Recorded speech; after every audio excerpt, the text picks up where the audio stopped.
Assalamualaikum warahmatullahi wabarakatuh. Perkenalkan, kami dari kelompok 4 yang beranggotakan Vina Masidah Husna NIM 240 160 10. Selanjutnya Muhammad Ali Mas'ud NIM 240 160 23. Kemudian Humala Dewi NIM 240 160 24 dan Dika Dwi Febriana NIM 240 160 29. Kami di sini akan memaparkan sedikit tentang logika penemuan ilmiah Karl Popper. Fokus pembahasan dalam PPT kami ini mengenai 3 bagian, yaitu 1 tentang biografi Karl Popper, yang kedua mengenai pengetahuan positivistik, yang ketiga falsifikasi dan refutasi. Langsung saja kita simak pembahasan berikut ini. Yang pertama, biografi Karl Popper. Karl Raimund Popper lahir di Wina pada tanggal 28 Juli 1902. Ayahnya bernama Dr. Simon Segman. Karl Popper seorang pengacara yang sangat berminat terhadap filsafat dan problem sosial. Tidaklah heran ketika Karl Popper sangat tertarik terhadap dunia filsafat karena ayahnya mengoleksi buku-buku filsafat karya dari filsuf-filsuf ternama. Pada tahun 1928, ia meraih gelar doktor filsafat dengan suatu disertasi tentang Zur Methodenfrage der Denkpsychologie, yaitu masalah metode dalam psikologi pemikiran.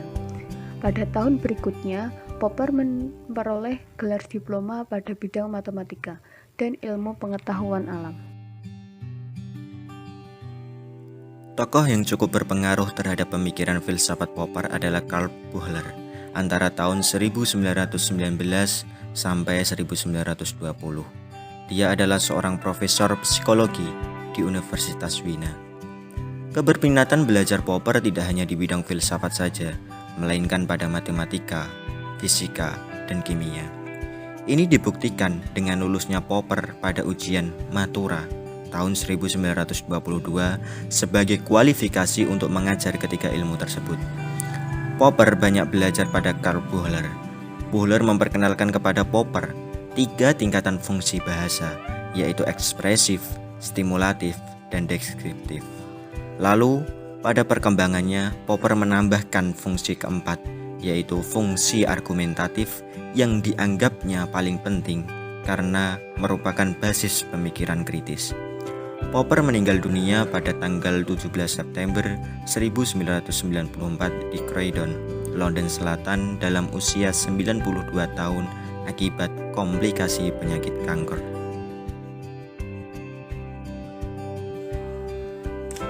Kemudian berlanjut kepada pembahasan yang kedua, yaitu pengetahuan positivistik. Positivistik dapat didefinisikan sebagai aliran dalam filsafat ilmu yang memiliki kecenderungan sikap anti terhadap spekulatif, realistis, materialistis, kritis, dan skeptis.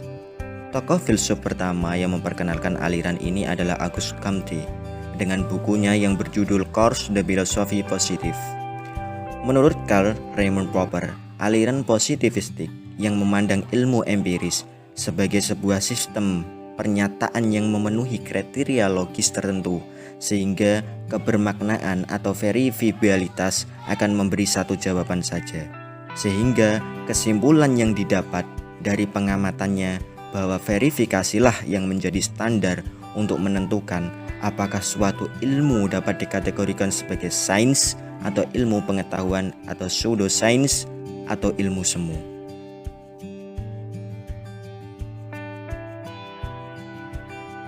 Proses induksi melalui observasi dipandang oleh kaum positivisme logis sebagai prinsip pembentukan ilmu atau pengetahuan.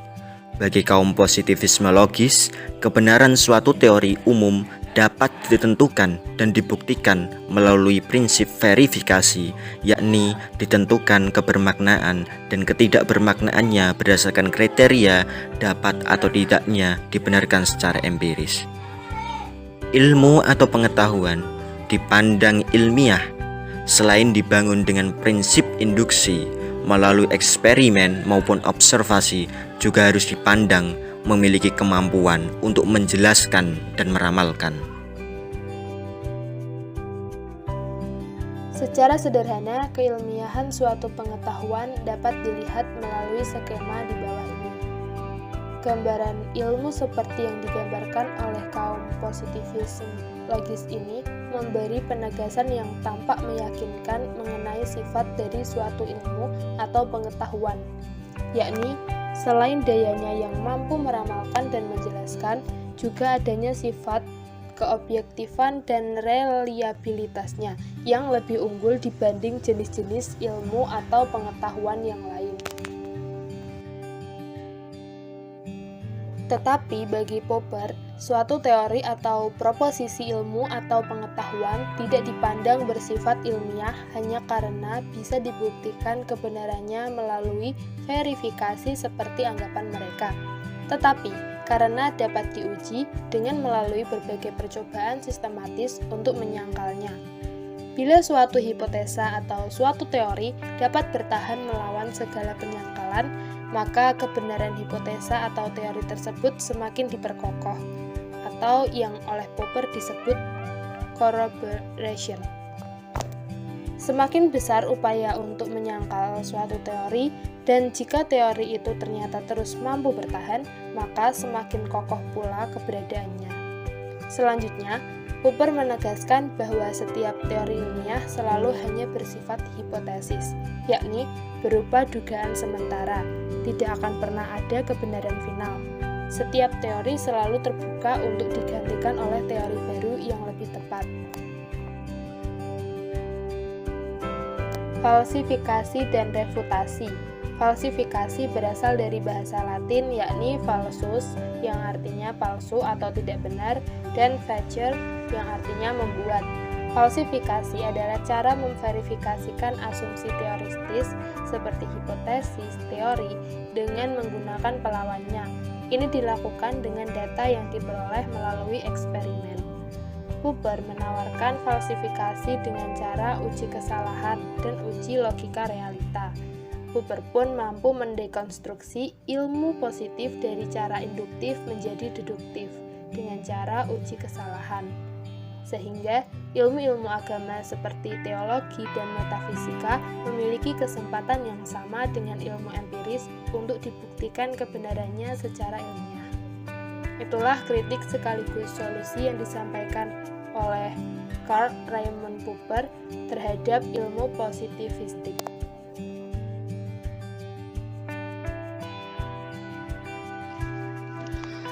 Secara sederhana, falsifikasi Popper dapat digambarkan sebagai berikut.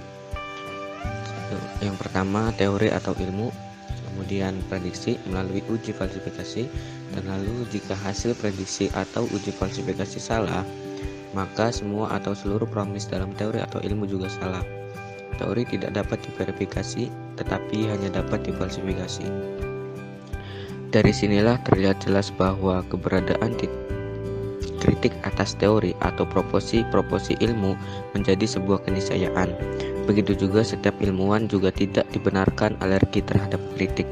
Sebaliknya, seorang ilmuwan yang sejati dirinya harus selalu berharap akan adanya kritik, karena hanya dengan keberlangsungan adanya kritik seperti inilah ilmu pengetahuan akan terus mengalami perkembangan.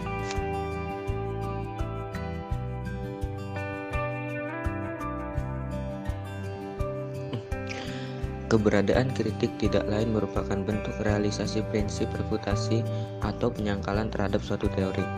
Dengan keberadaan kritik akan melahirkan error elimination, yakni eliminasi terhadap kemungkinan kekeliruan atau kesalahan yang terkandung dalam suatu teori.